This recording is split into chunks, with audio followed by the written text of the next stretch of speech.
It was supposed to be a normal Thanksgiving dinner, until my sister picked up my phone and saw the bank alert. Your assets have surpassed $15,000. In that moment, I became the most valuable person at the table and the most resented.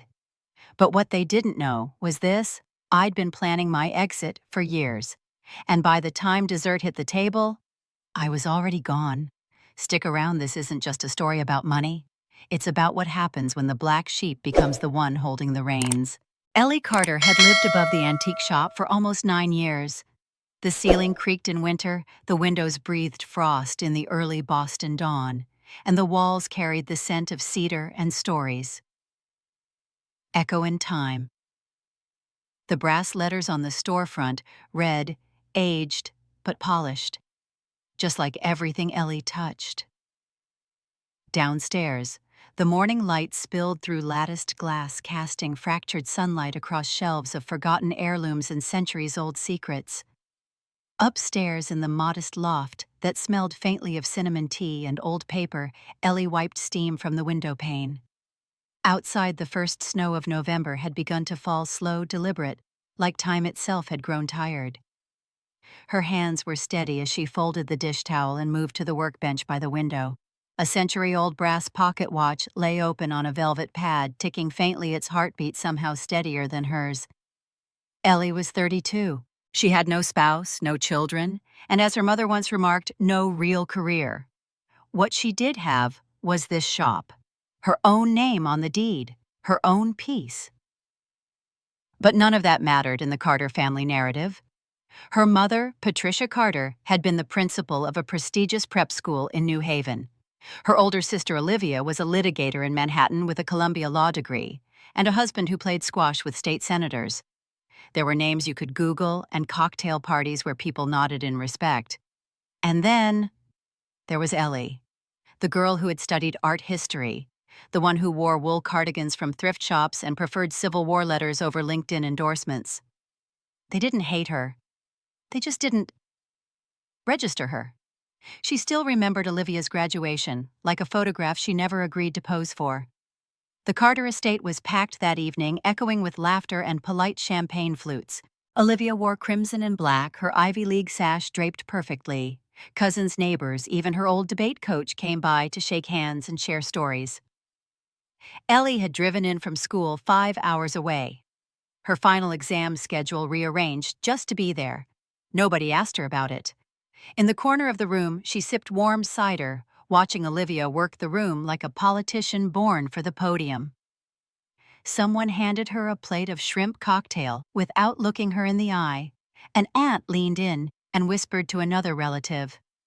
At least one of them made it big. Later that night, as Olivia opened a congratulatory Rolex from their grandfather, Ellie stood in the hallway unnoticed, holding a tiny envelope with pressed violets and a gift card to a used bookstore. She never gave it to her. She tucked it into her coat pocket and left early. Nobody noticed she was gone. Back in the present, a gust of wind howled down the alley behind the shop, rattling the gutters. Ellie set down the watch and rubbed her eyes. She hadn't been sleeping well, but that was normal around the holidays. Too many ghosts in December. She moved to the stove, pouring herself the last of the morning's tea. The mug read, "History doesn't repeat, but it rhymes," a gift from George, her father's old friend, and now her trusted financial advisor. The only man who had ever looked at her business plans and said, "You've built something quietly brilliant, Ellie. Let's protect it." No one else in the family knew what she was worth, or what she had done. And that was exactly how she wanted it. They thought she had failed. That her antique shop was a whimsical distraction, something to keep her busy until she got married or bored or woke up and applied to a proper graduate program. They hadn't seen the ledger of her private sales or the museum letters thanking her for rare acquisitions. They didn't know about the real estate 3 historic properties she'd restored with her own hands and leased to scholars, travelers, and artists. They hadn't seen the spreadsheet with 7 figures and growing, because they'd never asked. She opened the pocket watch again, the hands now circling toward noon. The piece was from 1896, once belonging to a railroad engineer. He had etched the initials of his wife inside the lid, small, unassuming, but filled with memory. Ellie adjusted the hinge, polished the face, and smiled faintly at the click that followed. This was her language. Time. Silence. The preservation of things others discarded. Downstairs, the front bell jingled as a customer entered.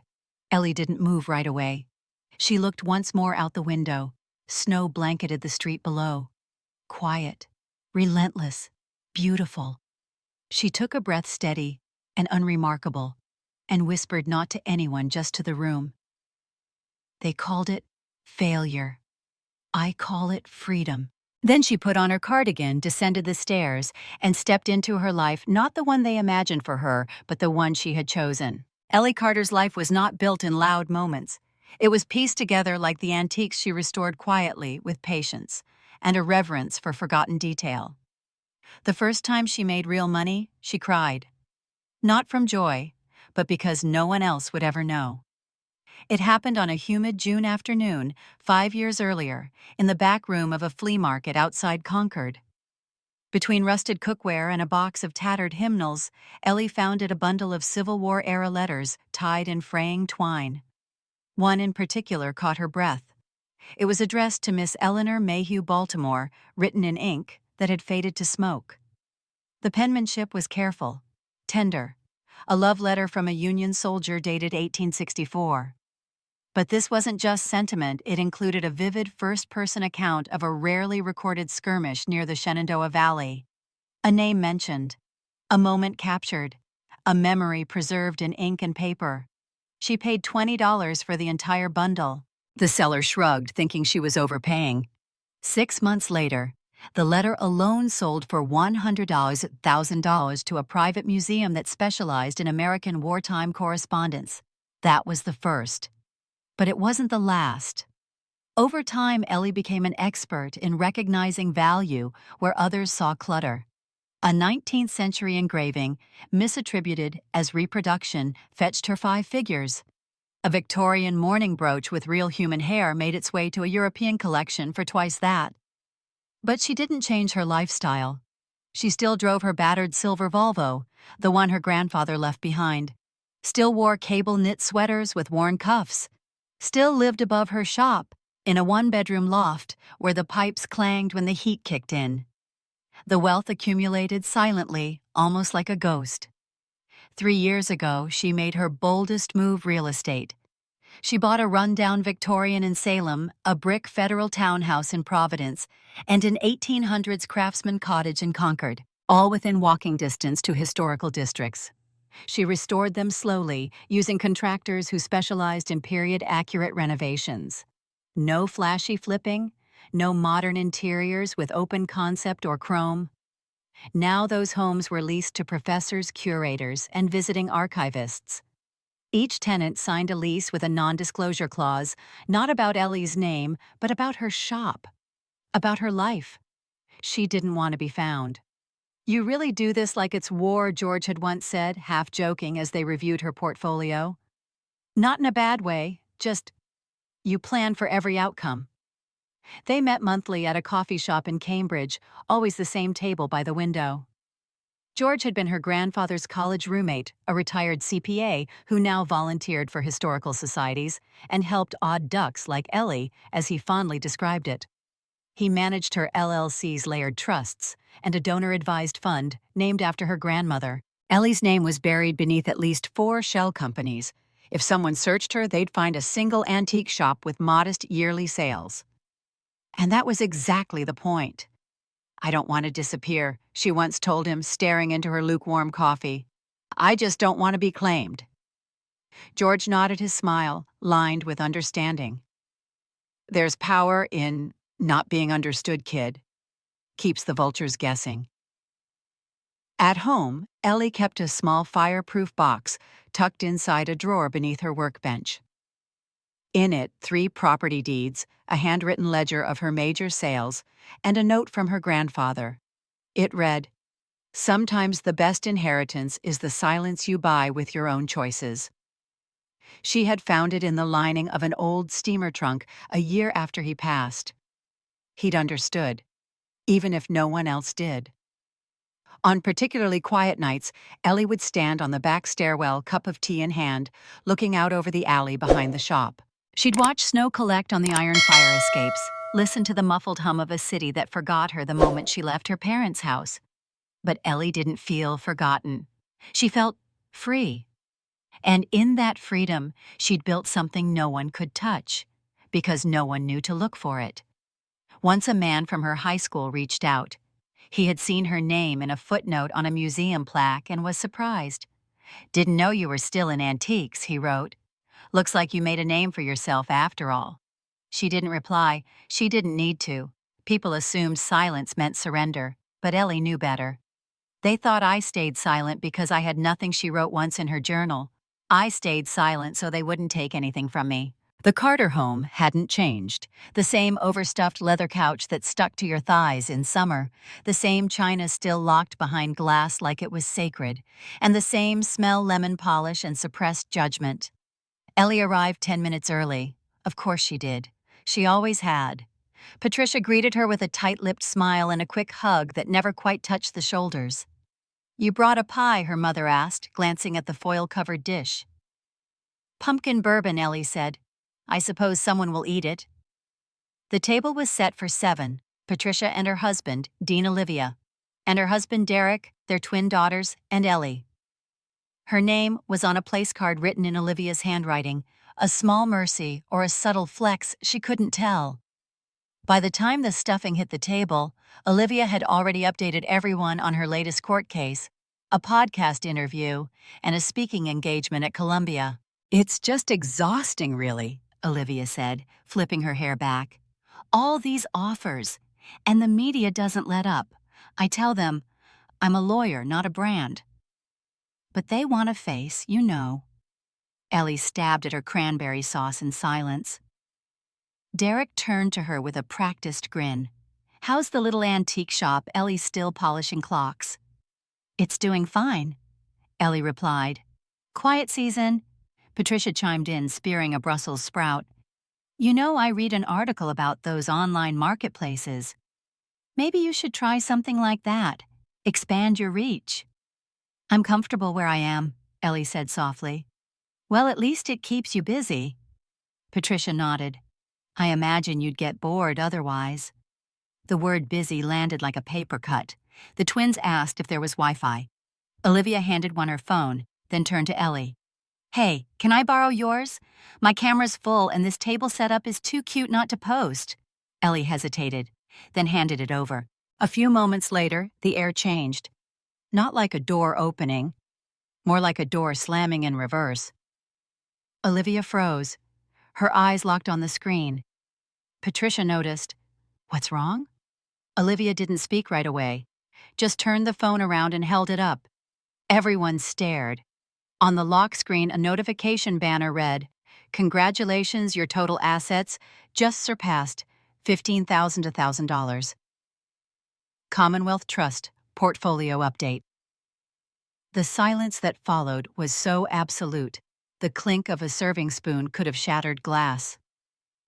Dean blinked twice. Derek exhaled sharply through his nose. Patricia's hand trembled slightly as she reached for her wine. 15 million. Olivia said the words shaped like a question, but soaked in accusation. "Is that real?" Ellie didn't reach for her phone, didn't fumble or stammer. She just said, "Yes." A beat. 2. Then Patricia laughed, brittle and bewildered. "Well, that's surprising." Olivia recovered faster than anyone. "Is that from the shop?" she asked, eyes narrowing. "Or wait, are you dating someone? Did Grandpa leave you something we didn't know about?" "No," Ellie said. "No partner, no inheritance. Just me." Derek leaned back. "That's a lot of money, Ellie." "Yeah," said Olivia, still holding the phone. "And you never thought to tell us." Ellie tilted her head. "Why would I?" There it was again. The unraveling. Not over dollars. Not really. It was over the fact that she wasn't who they thought she was. that the role they'd cast her in, the eccentric little sister with dusty hobbies and soft sweaters, no longer fit. And now they were staring at someone who'd rewritten her script while they weren't looking. Olivia scoffed. I mean, seriously, Ellie. You have that kind of wealth, and you're still living in a studio above a clock shop. Ellie smiled faintly. It's a loft. And yes, I like it there. Dean cleared his throat. We're not upset. It's just, this changes things. Like what Ellie asked. Patricia leaned forward. Well, for one, we could stop worrying about your future. And maybe look at ways that this can help the family. Olivia and Derek have been looking at a property upstate. A family home. Somewhere we could all gather. Leave a legacy. Derek added. Something sustainable. You wouldn't have to manage it, just seed it. Patricia nodded. And the girls are applying to private school soon. And there's college. This could even the playing field. Ellie stared at her plate. You mean I should fund it? Well, Patricia said as if the idea had just floated in on a napkin. You've always said you wanted to be part of things. A long breath passed between them. Ellie picked up her phone, looked at it, then at each of them. You didn't celebrate me, she said. Not angry, just quiet. You dismissed me. We didn't know, Olivia said quickly. No, Ellie replied. You didn't ask. And with that she stood, placed her napkin gently beside her plate, reached for her coat. Patricia started, voice sharp with rising fear. But Ellie was already walking toward the front door. She paused in the foyer, hand on the knob. They thought I stayed silent because I had nothing, she whispered to herself. I stayed silent so they wouldn't take anything from me. Then she stepped out into the snow. And for the first time in her life, the cold didn't sting. It cleared. Ellie hadn't made it halfway down the icy driveway when the front door creaked open behind her. Patricia called out, her voice forced, steady. Let's not end the night like this. Ellie paused, her boots pressing into fresh snow. We're just... Surprised, Patricia continued. But we're family. We should talk. Ellie hesitated, then turned back. Not because she needed to, but because some part of her, still frayed and unfinished, wanted to see what they would say when they thought she still might stay. Inside, they had already reset the dining room. The girls were upstairs, the dishes had been moved, and the conversation was ready. Patricia gestured for her to sit again. Olivia poured herself more wine. Derek remained standing, one hand in his pocket like he was preparing a pitch. We've been talking, Patricia began. Olivia jumped in, her voice almost too upbeat. You remember that lake property we saw last spring in the Berkshires? It's still available. We were thinking, maybe it's time to invest in something together. A place for holidays, summers with the girls. Ellie blinked. You want me to buy a vacation home? With us? Olivia corrected. As a family. You wouldn't be alone in it. Ellie waited. Patricia continued. And we were also thinking about setting up a fund for the girls. College, travel, their future. Something smart. And maybe something for emergencies. Derek stepped forward, nodding, as if the idea were already reality. You need a family plan, not a solo bank account. This isn't just Ellie money anymore. It's generational. It needs direction. Ellie stared at him. At the man who once asked if her shop was still polishing clocks. She didn't raise her voice, didn't flinch. Instead, she asked, So, now I'm valuable?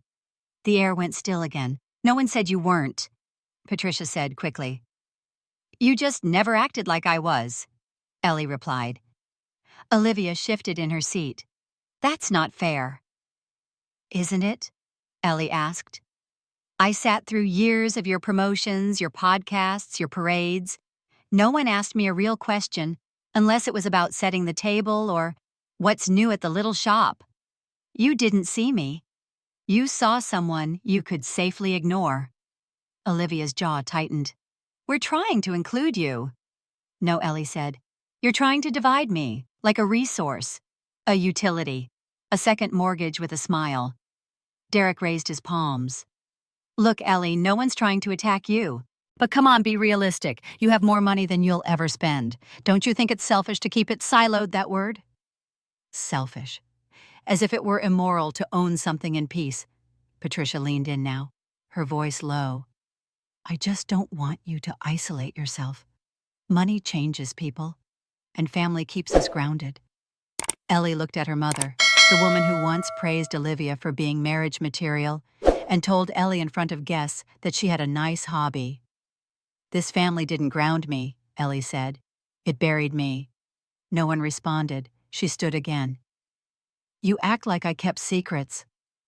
But I was never asked. I stayed silent because silence was the only space I was allowed. Patricia's voice was sharp now. You've become cynical. No, Ellie said. I've become free. Olivia crossed her arms. We've supported you. Ellie raised an eyebrow. Supported me how? With sarcasm, with pity, with a seat at the kids' table until I was 30. That's not fair, Olivia snapped. You're right, Ellie said. It's not fair. It's never been. But I stopped playing fair the day I realized the rules were written without me in mind. The room was breathless again. You're making a mistake, Derek said, trying one last angle. You're burning bridges over pride. Ellie walked to the foyer without replying. She pulled on her coat, buttoned it slowly, the old kind navy wool with brass buttons she'd polished that morning. You think this is about pride, she said, facing them one last time. It's about peace. I built something without your approval. And that's the part you can't forgive. Patricia looked tired now. Ellie, she almost softened. Almost. But then she remembered. How they only wanted her when she had something to give. How her silence was never respected, only exploited. How guilt had always been the price of staying. Ellie opened the door. A gust of snow kissed her cheeks. You don't get to punish me for being who you ignored, she said. And then softly, the line that sealed it. I'm done explaining myself to people who only show up when there's something to take. The door closed behind her with a soft click. Outside, the world was white and weightless.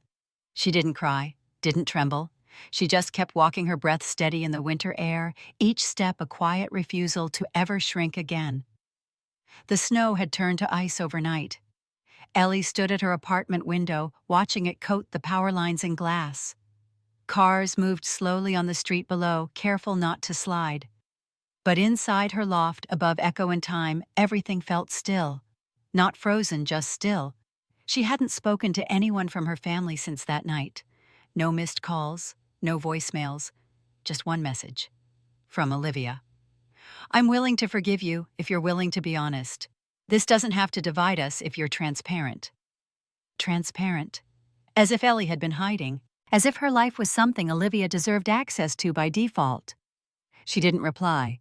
She didn't even screenshot it. She simply read the text once, and then let it vanish into the long scroll of unread conversations. Instead, she booked an appointment. Dr. Louise Garvey had been her therapist on and off for 5 years. A woman in her 60s with kind, direct eyes and a voice that made even hard truths feel like invitations.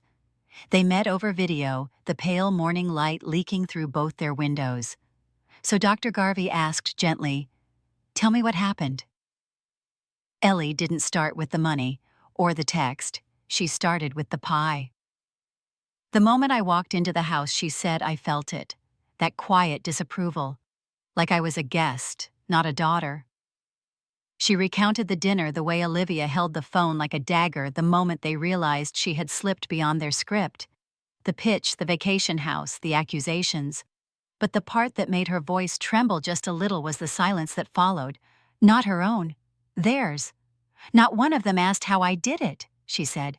Not one of them said they were proud of me. Just, what can you give? What will you share? Who else benefits? Louise nodded slowly. That sounds exhausting. It was expected, Ellie said. That's the hardest part. I wasn't even shocked. Louise leaned in. What would you have wanted from them in an ideal world? Ellie hesitated, then answered with something that surprised her. A real question. Not about money. Not about favors. Just, how are you? That would have been enough. That night, Ellie lit a candle. Not for ritual, not for drama, just for warmth. She pulled out a heavy notebook, the kind bound in soft brown leather. A gift from a museum curator she'd helped once, someone who said her work had restored a broken heirloom and in doing so helped restore a broken relationship. She opened to a fresh page. At the top she wrote, "Letter to myself." And then she let the truth come. I kept trying to earn a seat at a table that only offered crumbs. Every smile I gave was barter. Every silence I kept was survival. They didn't see the work. They didn't ask. But I kept trying to prove myself anyway, because somewhere inside, I believed I had to be chosen to matter. She paused. The candle flickered slightly. But I choose me now, not to spite them, not to win, just to live. I don't owe explanations to people who only call when there's something to take. I'm not angry. I'm not broken. I'm done. She signed it. Not with love, not with sincerely. Just Ellie. Because sometimes you don't need to say goodbye. You just need to name the chapter so you can close the book. A few days later, Olivia sent another message. This time shorter. "We should talk. Mom's worried. Let's be reasonable." Ellie stared at it for a long time.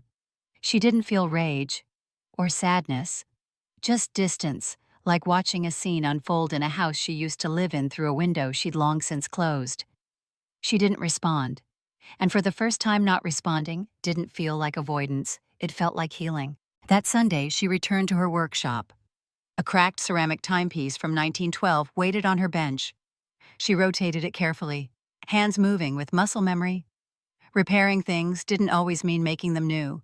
Sometimes it meant stabilizing what was left, giving it dignity even in imperfection. And that's what she was learning to do with herself, to stop erasing her pain, to stop explaining it to people who'd only ever see it as weakness, to accept that she had always been whole even when no one noticed. There would be other texts, maybe even phone calls one day. But Ellie no longer lived in their version of the story. She had rewritten the terms, and the only approval she needed now was her own. The Smithsonian article arrived on a quiet Wednesday. Ellie had just finished relining a velvet display box from the 1880s when the mail carrier handed her the thick envelope. It wasn't until she saw the embossed seal that her hands stilled. She opened it at the front counter, sunlight slanting through the leaded glass windows of Echo and Time. Inside, a copy of Smithsonian Collector's Quarterly folded open to page 72. The headline read, "Heirlooms of Quiet Power, the woman behind Boston's most enigmatic antique shop." She hadn't expected them to run it. When the researcher came by months ago, she'd assumed it was a local, mention a footnote. But now here she was. A full feature, black and white photos of the shop's interior, a paragraph on her collection of turn-of-the-century French timepieces, a quote from a curator at Harvard. She doesn't just restore artifacts, she resurrects memory. Ellie sat down slowly behind the counter, her fingers brushing the ink. She hadn't told anyone, not even George. Not because she was hiding, but because some triumphs, when shared too soon, feel like they shrink. That weekend, the bell above the door rang with the lightest chime. A mother and daughter stepped in, dusted and snowfall cheeks pink from the cold. "Is this the clock shop?" the girl asked, wide-eyed. She couldn't have been more than 8. "It is," Ellie said, smiling. "But it's also more than that."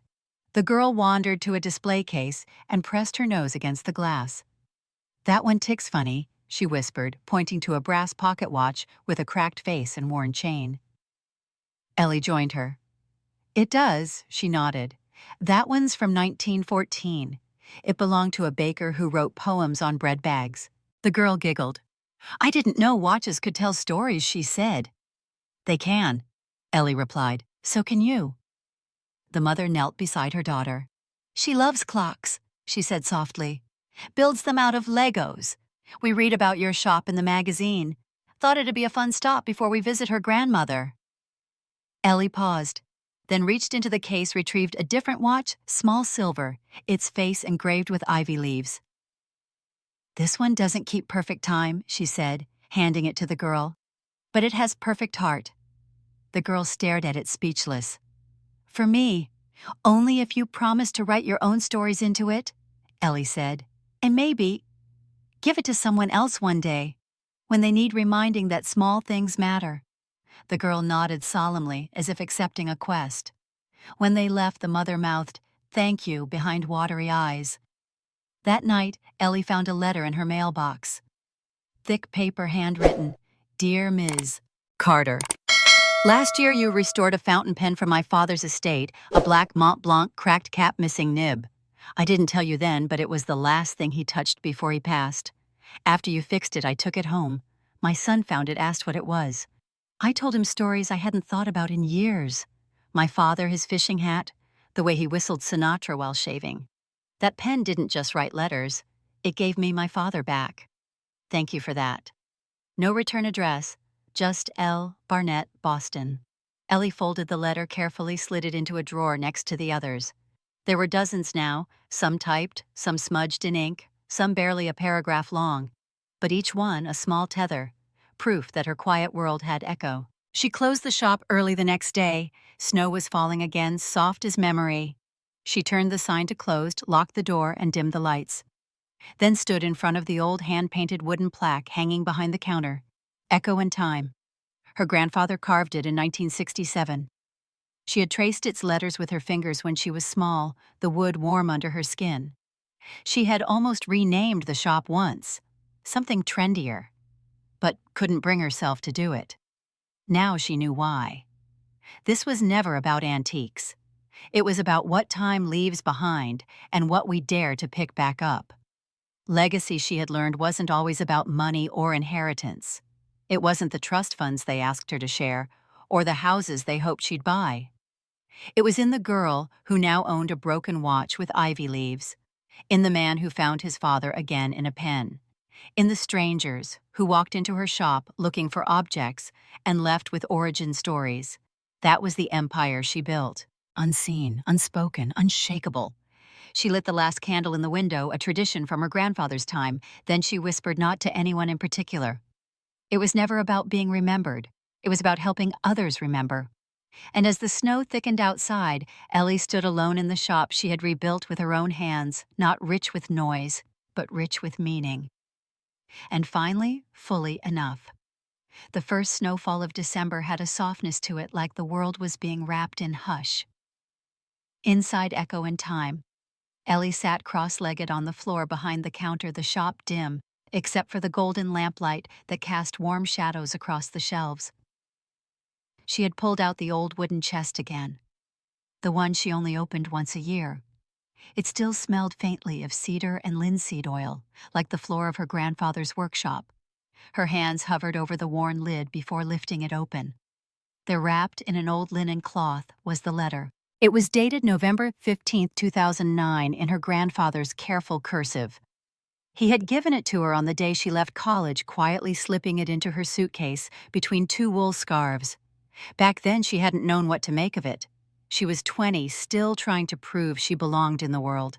She read it once and tucked it away, thinking she'd return to it when she understood more. Now, at 32, with snow ticking gently against the windows, she unfolded it slowly. Ellie, I know you're leaving school today, wondering what your degree will mean to others. You already sense the way people will measure you. And I need you to hear something from someone who sees the long story, not just the page you're on. You are already enough, not because of where you work, not because of who praises you, but because of how you love things others forget. Stories silence history time. You don't need to prove your worth in loud ways. That's a trap the world sets for quiet souls. Silence isn't weakness, Ellie. It's clarity. It's waiting for the right moment to choose yourself. I've watched you listen deeper than most adults I know. You notice when something is broken and find a way to restore it without needing credit. That's your gift, and I hope you protect it. Love isn't always loud either, so if the people around you can't recognize yours, don't doubt its value. Just give it where it's truly seen. I love you endlessly, and I believe in your quiet empire. Grandpa Ellie let the letter rest in her lap. Tears didn't fall, not immediately. But her throat ached in that specific way grief and gratitude twist together. He had seen her, long before she knew how much she needed to be seen. She folded the letter and walked to the far side of the shop, to the bookshelf near the grandfather clock she had restored in his honor. On the middle shelf sat a slim leather-bound journal, its spine gently cracked from use. Stamped in gold foil on the cover were the words, "You are not what they couldn't see." She had written it there herself, the day she decided she no longer needed her family's permission to exist as she was. That journal held no business plans, no budgets, no to-do lists, just moments, promises, and quiet truths. She opened to the most recent page and began to write. I've read his letter again, and this time I let it reach me. He never needed me to succeed, only to stay true. And I did. I stopped trying to fit into their frames. I became the story keeper instead. Not the loudest, not the favorite, but the one who remembers where we came from and who chose not to repeat what hurt. She paused, the pen resting between her fingers. This is how I break the cycle. I will not chase love that comes with conditions. I will not explain myself to people who only listen when there's something to gain. And I will not confuse approval with affection. She signed the page with 3 words, "No more crumbs," then closed the journal. On her way out that night, Ellie placed her grandfather's letter next to the journal, side by side, on the shelf behind the counter. No glass case, no spotlight, just quietly like everything else she valued. Legacy, she realized, wasn't something inherited through wills or assets. It was something handed down in moments of truth, in the way someone looks at you and says, "I see you, and you are enough." Outside, the wind was picking up, but Ellie felt warm. The world had tried to define her by what she lacked, but her grandfather had seen what she carried, and now finally, she saw it too. It came on a Tuesday morning, soft, quiet, and unexpected. Ellie was unpacking a set of mid-century glass paperweights when her phone buzzed. She nearly ignored it. Lately, she'd been turning off notifications unless they were from the shop or Dr. Garvey. But something about the name made her pause. Rachel, her younger cousin, the one who used to braid plastic beads into Ellie's hair and follow her around at family barbecues. They hadn't spoken in years, not since the whispers started about Ellie's weird little shop or how she was obsessed with clocks. Not since the dinner where they laughed as Olivia mimed winding up an invisible watch mocking Ellie's seriousness. Rachel had laughed too, but Ellie had still shown up to her 16th birthday, still given her a handwritten journal with pressed violets inside and a note. "You'll need this one day. Not everything you feel will fit in a text message." She tapped the message open. "Do you still read the things you used to write, the ones about time and how memories stay in objects?" That was all. No request, no mention of the Thanksgiving fallout, no questions about inheritance or real estate. Just a memory. Ellie stared at the screen, her breath catching in a way she hadn't expected. It wasn't pain exactly, more like the ache of being remembered when you thought everyone had forgotten. She didn't reply right away. Instead, she pulled out one of her old notebooks, the same ones she used to write in during long summer visits, sitting cross-legged on the porch of her grandparents' cabin, while the rest of the family swam or shouted over card games. On one page she had written, "Time doesn't move in straight lines. It loops. It echoes. It leaves little pieces of people behind in doorknobs and music boxes, in the way someone ties their shoes or hums the same 3 notes every morning." Ellie had shared that with Rachel once, late at night when the house was asleep, and Rachel had whispered, "I think I feel too much." Ellie told her, "That's not a weakness. That's a map." An hour later, she wrote back, "Yes, I still read them, especially the ones that remind me love is quieter than people expect." Rachel replied almost instantly, "I always remembered that journal, the one with the violets. You were the only one who was ever on time to my birthday. Always, even when everyone else was late or forgot. I know I laughed that day when Olivia teased you. I was a kid, but I saw you, and I remember." Ellie sat down at the workbench, blinking fast. It was such a simple thing, this message, this remembering. But it softened something in her. Not in the way that begged for reconciliation. She didn't need a dramatic family reunion. There was no fantasy of being welcomed back or finally being celebrated. No, this was something else entirely. This was proof that what she gave had mattered, even if no one said so then. She and Rachel exchanged a few more messages over the next week. Nothing elaborate. They shared memories the way Ellie used to bring Rachel books with her name handwritten on the inside cover. The time they'd snuck cookies into the attic and read ghost stories with a flashlight. The way Rachel always noticed Ellie winding her watch before she left her room. "I thought you were just nervous," Rachel wrote once. "But now I think you were grounding yourself, like you were marking time so it wouldn't slip away." Ellie smiled. Exactly. They never spoke about the money, or the family meeting, or the way things fell apart, because the truth was what mattered, didn't need to be explained. Rachel had remembered Ellie's quiet offerings, the ones made without expectation, without applause. And that was enough. One evening, Ellie placed a new item in the shop window. It wasn't rare or valuable, just a small ceramic bird clock, the kind found in a grandmother's kitchen. But it had a note taped beside it. "Loved things leave echoes. So do the people who never stopped showing up." That night, Ellie sat in her apartment with a cup of mint tea. She didn't feel victorious or vindicated. She just felt peaceful, because healing didn't always come from being understood by everyone. Sometimes it came from being quietly remembered by just one. The scent of cinnamon pine and old pages filled the air. The fireplace at the back of Echo in Time crackled with soft warmth, casting flickers of amber light against the shelves lined with restored memory.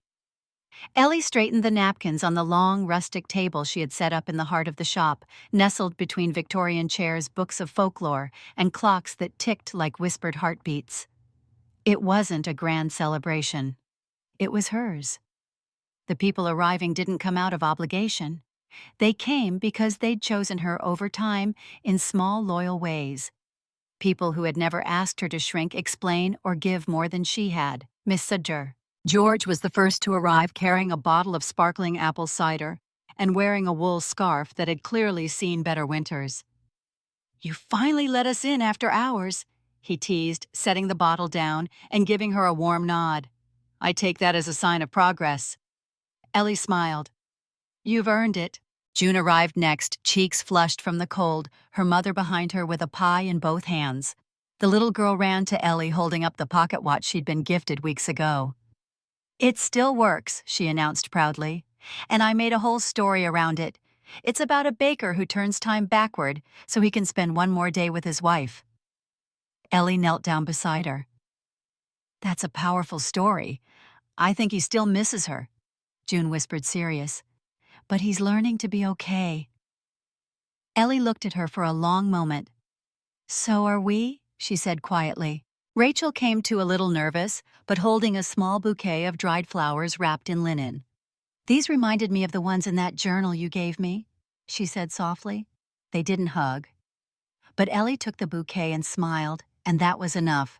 Nora arrived last, her neighbor, the one who'd always brought over extra muffins, who'd fed Ellie's cat when she was away, who never asked about family drama but always left a lamp on. By 6:30, the table was full. Laughter mixed with the hum of conversation, and the clocks ticked on each chime, marking something Ellie once thought she had to earn. Now she simply lived it. Someone raised a glass. Ellie wasn't sure who. To chosen family, they said. Glasses clinked and someone squeezed her hand beneath the table. She hadn't invited Olivia, not out of bitterness, not out of punishment, but because the table was full. And for the first time in her life, Ellie didn't feel a vacant ache where approval used to live. She didn't feel lacking or invisible. She felt exactly right. She stood for a moment behind the counter, watching her shop glow under the soft light of candles and fireplace flame. June was tracing her fingers over the carving on an old compass. Mr. George was retelling a story from his banking days, exaggerating wildly. Rachel was laughing that small, real laugh Ellie hadn't heard in over a decade. And in that moment, Ellie realized this was the celebration. Not the applause she'd once craved, not validation from those who refused to see her, but this room, this light, these people who had stayed not because of what she could offer, but because of who she already was. She looked up at the old wall clock, the one her grandfather had rebuilt with her piece by piece when she was 10. It struck 8. Each chime sounded like clarity, not victory, not vengeance, but peace. Later that night, after the dishes were cleared, and the last hugs given, Ellie remained in the shop. The lights dimmed, and only the fireplace glowed now. She sat in her favorite armchair, wool blanket over her knees, a mug of tea cooling beside her. The clocks all ticked together in imperfect harmony. She glanced at the sign above the door, Echo in Time. Legacy, she understood now, had nothing to do with names in a will or net worth. It was in what you kept alive, what you passed on, what you protected in silence even when no one thanked you for it. It was this warmth, this quiet, this chosen life. They didn't celebrate me, she whispered aloud to no one. A pause, then a smile. But I've learned how to celebrate myself. And as the clocks kept time and the snow fell gentle as breath against the window, Ellie leaned back, not alone, not waiting to be seen, but finally, fully whole. The snow had melted into quiet puddles on the Boston sidewalks, and Ellie sat by the window of her apartment above Echo in Time, a pen in her hand, a blank page before her. It had been months since the Thanksgiving dinner, months since the phone calls stopped, since Olivia's final text, "You've made your choice," blinked unread in her inbox. Ellie no longer needed to reply, but tonight something stirred. Not anger, not grief, just the ache of words never spoken, not to convince, not to provoke, but to let go. She dated the top of the page, January 14th. Dear Mom, you called it a hobby. I called it a future. You laughed when I chose to study art history. You rolled your eyes when I opened the shop. You whispered to Olivia that I was playing dress-up with antiques. But I built something from what you saw as dust. I found value in the forgotten. And I rebuilt myself the same way, slowly, lovingly, with both hands. Ellie paused. The lamp beside her hummed gently. One of the clocks downstairs chimed 9, the one she had restored with June's help last month. She dipped the pen again. You thought silence was weakness, but it saved me from becoming you. You filled rooms with volume and presence, but not once did I feel heard. I made myself small to fit beside your pride, and when I stopped trying, you mistook that for failure. But silence gave me space. It gave me a sanctuary where your expectations couldn't follow. It let me build a life that didn't ask for permission to exist. A breath caught in her throat. She looked out the window. A young couple walked past the shop arm in arm. Their shadows drifted across the snow like echoes. You used guilt like currency, and I used to pay it, with time, with hope, with the belief that if I gave enough, I'd finally be enough. But I was never the one who was missing something. You were just too focused on molding to notice the beauty in becoming. She let the pen rest. The words were coming faster now, not in fury but in clarity. You believed being right was more important than being kind. But I learned that boundaries are not betrayal. They're the last thread of dignity we're allowed to hold. You built your world with accolades. I built mine with compassion. And maybe that's why we never understood each other. Still, I don't hate you. I just finally stopped hoping you'd see me. Ellie looked at the page. So much truth, so much weight. She read it once slowly, letting each sentence rise and fall like waves. Then, without hesitation, she folded the letter in half and tore it straight down the middle, again and again, until it was just quiet paper in her hands. She walked over to the fireplace. The embers were still warm. She fed the pieces into the flame, not like someone erasing, but someone releasing. She sat back in her chair, the silence wrapping around her like a shawl. And she smiled, not out of triumph, not out of spite, but because she finally understood the difference between closure and confrontation. Closure didn't need a reply. It didn't even need to be read. It just needed to be felt. She picked up her journal, the one that said, "You are not what they couldn't see," and turned to a fresh page. She wrote, "I forgive you, not because you asked, but because I no longer carry what you couldn't hold. I let go, not because I'm weak, but because I'm free. And I choose peace, even if you never choose me." She closed the book. Downstairs, the clocks kept time. But up here in this quiet space, she built with her own love, her own hands, her own name. Ellie Carter no longer needed time to prove her worth. She had already arrived.